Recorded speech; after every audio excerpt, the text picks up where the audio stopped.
Class 9th 10th 11th और 12th के बच्चों के लिए NCERT इंग्लिश बुक की शॉर्ट आंसर टाइप क्वेश्चन एवं लॉन्ग आंसर टाइप क्वेश्चन की सभी उत्तर आप सभी को notes provider Sanju sir YouTube channel पर मिल जाएंगे।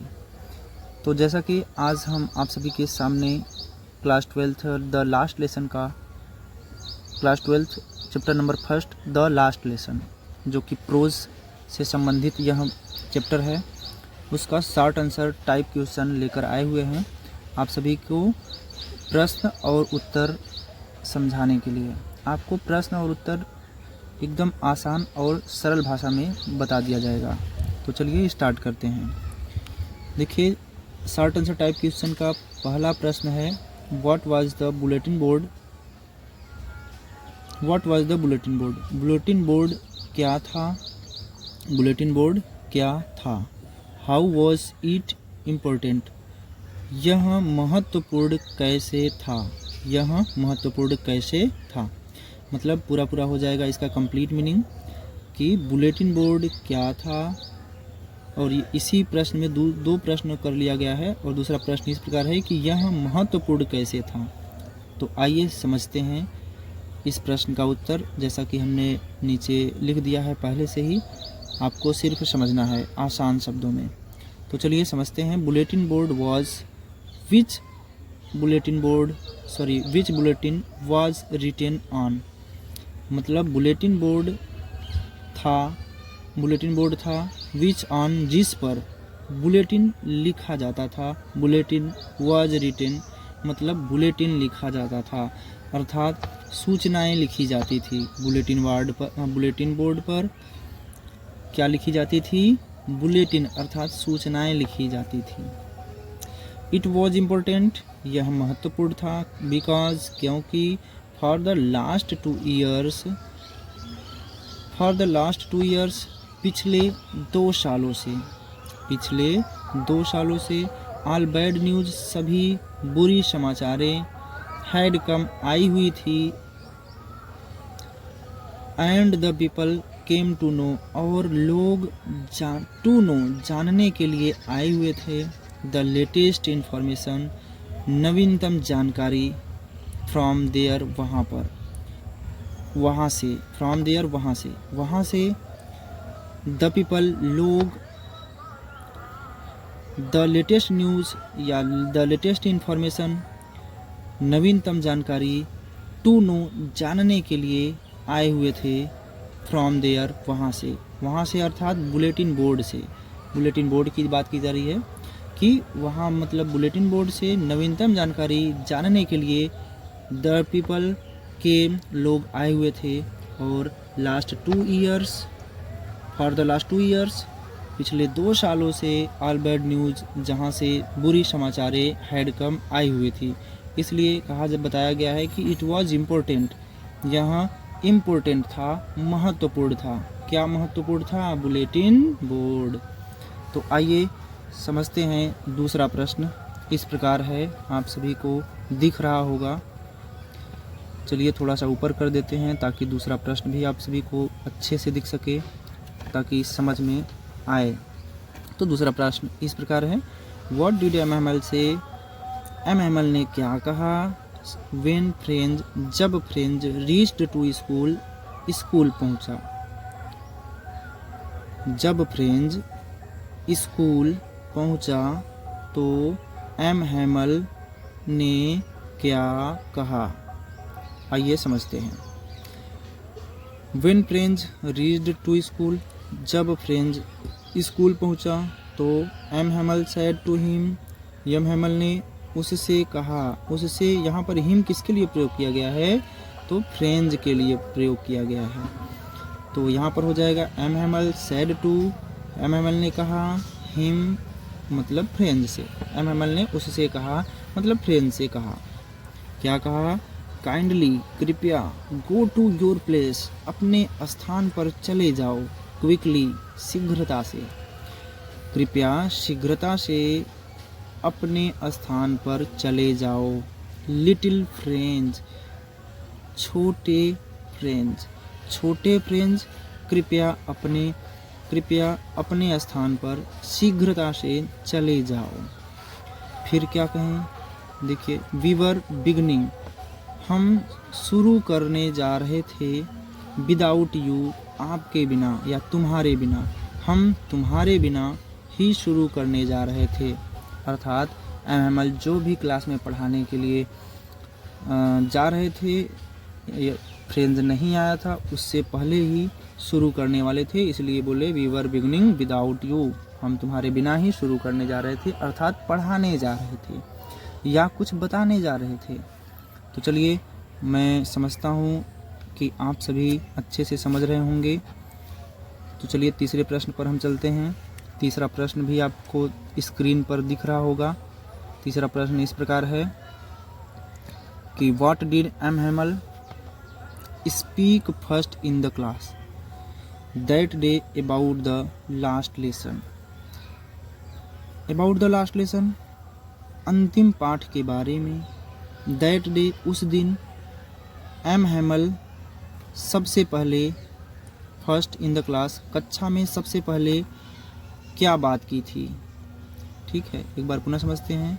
What did M Hamel speak first in the class. M Hamel सबसे पहले कक्षा में क्या बात कहें या क्या बात बोलें। दैट डे, उस दिन। About the last lesson, last lesson अर्थात अंतिम पाठ के बारे में।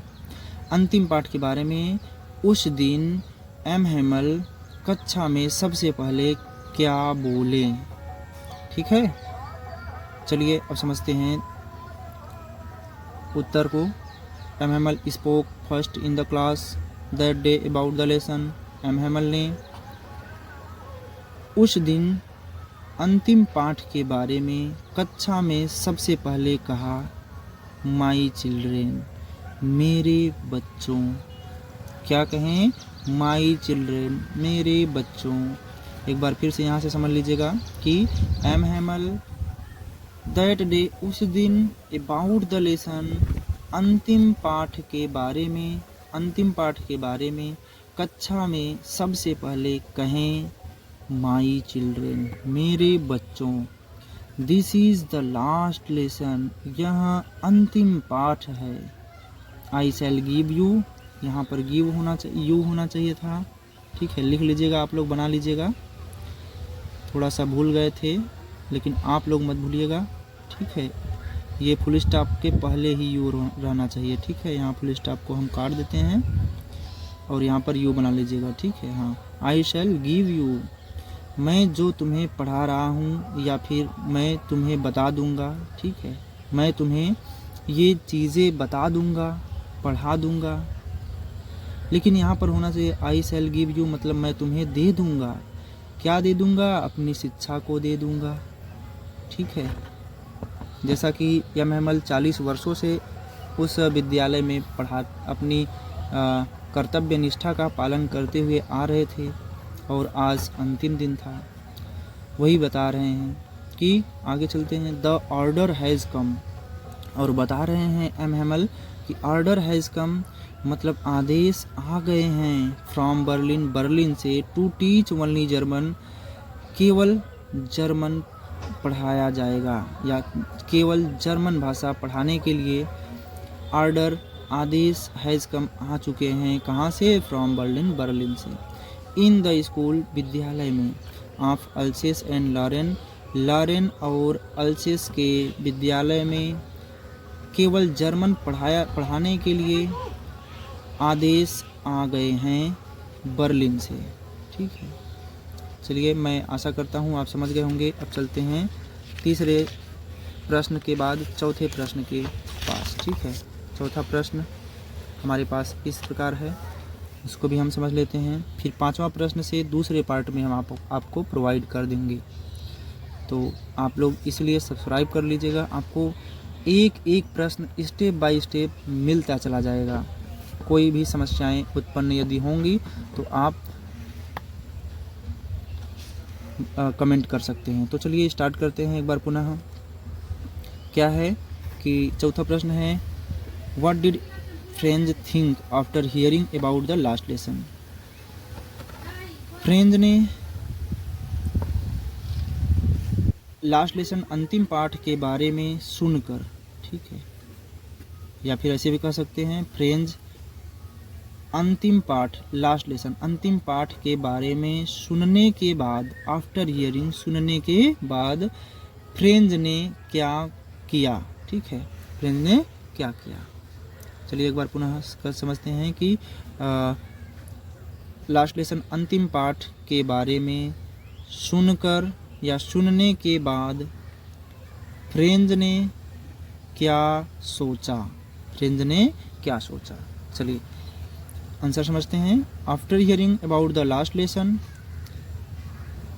अंतिम पाठ के बारे में सुनने के पश्चात, अंतिम पाठ के बारे में सुनने के पश्चात, these words seemed to Franz like a thunder clap, ये शब्द प्रतीत हो रहे थे, लग रहे थे टू फ्रेंच को, ये बातें फ्रेंच को लाइक की तरह, थंडर क्लैप एक बिजली की गड़गड़ाहट की तरह फ्रेंच को लग रहे थे ये शब्द, ठीक है। अर्थात जैसे ही एमएमएल ने कहा कि बच्चों ये आज आपका लास्ट लेसन है, तो ये जो शब्द थे फ्रेंच को एक थंडर क्लैप की तरह लग रहे थे, अर्थात बिजली की गड़गड़ाहट की तरह। उसे बड़ा ही शौक लग गया था कि यार अब कैसे सीखेंगे, अब हम कैसे पढ़ेंगे। तो वही बातें बताई जा रही है कि दीज वर्ड्स, ये शब्द सीम्ड टू फ्रेंच को थंडर क्लैप की तरह, बिजली की गड़गड़ाहट की तरह लग रहे थे, सीम्ड प्रतीत हो रहे थे।